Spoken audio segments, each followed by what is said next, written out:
Woo! You're on fire. Thank you. I'm so grateful and blessed.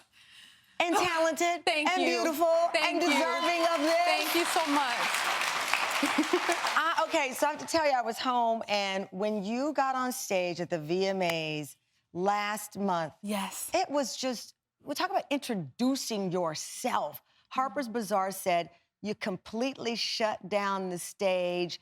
Entertainment Weekly said Chloe Bailey has really come into her own. When you were performing, what were you thinking? Was it, I'm here and this is me now? Yeah, well, everything went by like a complete blur. And even just watching that is making me emotional almost, because it was like every moment, every single second that I prepared for led me up to that moment on the stage. And I was just happy that people got to see me and me completely and fully, and me for my talent and how I perform.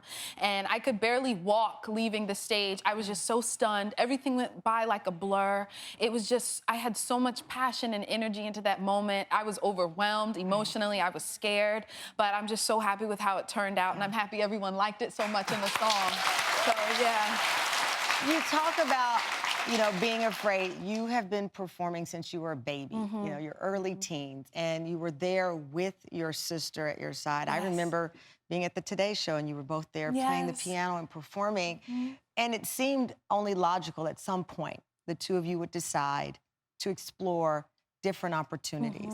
Take me to that moment when you had that sister discussion, that it was time to introduce yourselves as individuals. Yeah, well, it almost happened very naturally. You know, my sister got the role of Ariel, and I'm so proud of her. And with that, she had to go to London for about 8 months. And, it almost turned into 2 years because of the pandemic. So with that, we were separated, and it was really hard for the both of us. We had separation anxiety almost. And, we both knew one day we'd do our own projects. We just didn't know it would come so fast. Was that so the soon. longest you'd been separated from one another? Yes, that was the longest ever we've been separated from each other, because we're not twins, but we operated like we were. She's my best friend, and so when she was over there, when I create music, it's therapy for me. So I just couldn't stop, and I just kept creating, and it just kept piling up, and I was like, well, I gotta do something with it. So then, I was like, well, let me just put it out and see what happens. No, when you were deciding, okay, I'm gonna go solo, we're going to explain this to everyone. It's not a breakup, we're not leaving the band, we are a group, but we are also individuals. Yeah. Did you sit down and say, here's how I want them to see me? Obviously, it's difficult when you go from being a child star to an adult. Yes. And now you are a grown woman, and you want people to see that. Was it hard, I guess, defining the line of maturity, of how much sex appeal, how much this that you were gonna give? I'm so grateful for our supporters who grew up with us on YouTube when we were 13 and 11. And, I do that a lot when I see younger stars, and I'm like, oh my gosh, they grew up, I can't handle it. So I get it. I completely understand, like, the shock of it all. But, I'm 23 now, and I'm growing into my own. And even though I have a baby face, inside I feel like a child, but when I'm on stage, I feel like the grown woman that I am. And I think for me, I've always been in tune with myself, and I'm insecure a lot of times, but I've always loved my backside and my curves and who I am as a woman. And I think it's so special and important for women to admire themselves and to believe in who they are, and not really wait for the world to tell them that they're beautiful and special. How did you get that? Absolutely, like. I mean, we know that legendary quote from Beyonce where she said she had Sasha Fierce, and that persona or alter ego allowed her to have freedom. What has allowed you to introduce, or given you the confidence, I should say, to introduce yourself in such a strong, powerful way? I think anytime I'm on the stage, and anytime I'm in the booth or even in my bedroom recording myself, that's where I'm not scared to say what I truly want to say. Like, if you know me personally, it's a little hard for me to speak up for myself. I'm just now learning, and I never really speak what's on my mind. But in the music and on the stage, that's when I feel like myself, without any boundaries, not even restraints that I put on myself mentally, because I overthink a lot. But when I'm in the zone of creating and in that space, that's when I feel like myself and fearless.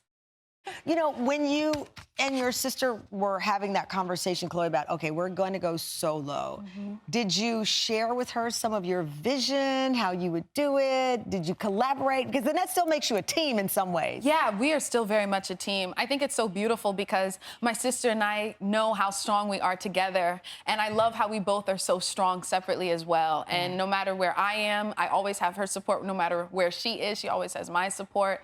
And I think what's so beautiful is that even as we create within the group, we still have two complete different perspectives, two different music tastes. We are two different individuals, and we never tried to force someone else's ideals onto the other. Was it hard? I mean, again, going out for the first time, you're in the studio for the first time. Much of your music with Halle is harmony. Yeah, right? yeah. You harmonize together. Yes. Now you're in there all alone. You're like, I'm harmonizing by myself. Yeah, yeah. And how do I find my voice? Exactly. And what advice did you receive to help with that? You know, I had to do a lot of soul searching. I had to talk to myself a lot and remind myself that my voice is special and what I have to say matters, because I did have a bit of separation anxiety where I was like, am I even good on my own? I was even doubting my singing voice and my ability to perform, because I love to perform, I love to dance. So there was a lot of that. And How did you work through that?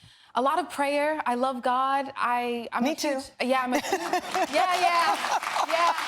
I'm a huge family girl, and I love God. And even my godmom, she's always like, it's bigger than you, it's bigger than you. Because when I'd make it about myself, that's when I'd kind of go in my own little hole. But we're all blessed with a gift, and we kind of have to pay it forward. And I'd be doing a disservice to myself and God if I kind of allow myself to dim my own light, you know? It's interesting. I watch you. You know, I always talk about when people are heartfelt, they look you right in the eye. And I saw you look right at our audience when you said you have to pay it forward. You're 23. Most 23-year-olds are like, pay me, Mom. Pay me, world. I want, you know, what's mine. But you are focusing on giving back. Absolutely. Yeah, I don't really like money that much. Of course, it's great because it helps us function in the real world. But I feel like we almost, as a community, can't get stuck in that, and we just have to get stuck in love and with our heart and using that. And so that's what I lead with. And you know, with everything, I just try to be the best version of myself. And as long as this is the best feeling, when beautiful women of all ages will come to me and say, you inspired me to be more confident in my body. That means everything, because you don't know how long it's even taken me to feel confident in the skin that I'm in. Even today, even now, like, I struggle with my weight, all of that. So the version that people see of me where they think I'm ultra confident, that's not me on a daily. Well, it's interesting. You talk about the struggle with, you know, body image and identity and physicality. Again, you know, there was just this big research study about how social media is destroying the self-esteem of young girls. Here you are under a huge spotlight. I remember seeing a video of you one day having fun in your home, and you posted, and I don't read comments because I don't, for my mental health, I don't. But I started reading comments, and I started getting mad for you. And you just brushed it off. Brushed it off and found a way forward to still keep sharing your joy on social media. Yeah, I'm not gonna lie, a lot of the comments bother me and hurt. So you read them? Oh yeah, I try not to, but sometimes you get sucked in. Honestly, I'm gonna be completely honest. But I'd be doing a disservice to myself by changing who I am, because then I'm not being who I am truly and completely.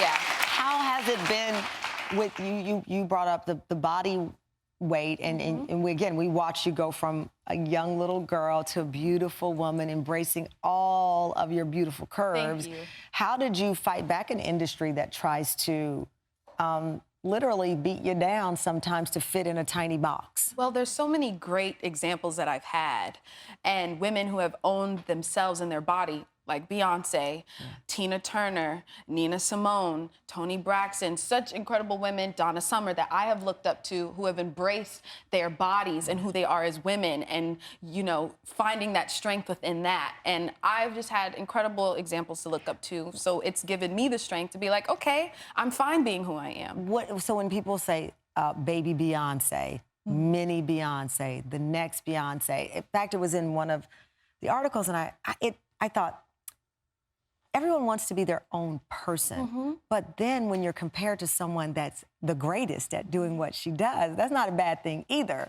But how do you balance wanting to be Chlöe, not wanting to be Halle, and not wanting to be Beyonce? Absolutely. One, that's the greatest compliment I could ever receive. And anytime someone says that, I just get filled and overjoyed. But I will say there will never be another Beyonce. There will never be another queen. I just have to say, I hope that one day I can even reach even an ounce of the success that she has. And I'm just so grateful to be mentored by her and to just take jewels and learn from What's the best her advice she's given you? experiences. Best advice Beyonce's given you? To just trust my gut. Yeah. And that what I feel matters and what I believe in matters. And I always love her because she never tries to force her opinion on my sister and I. She'll always ask us first, like, what do you think? And of course, me being me, and I think anyone else in the world is Beyonce, I want to know what she has to say. So I'm like, well, what do you think? What do you think, Beyonce? Yeah, but it's just, you can see how much she truly cares about us, and it means a lot.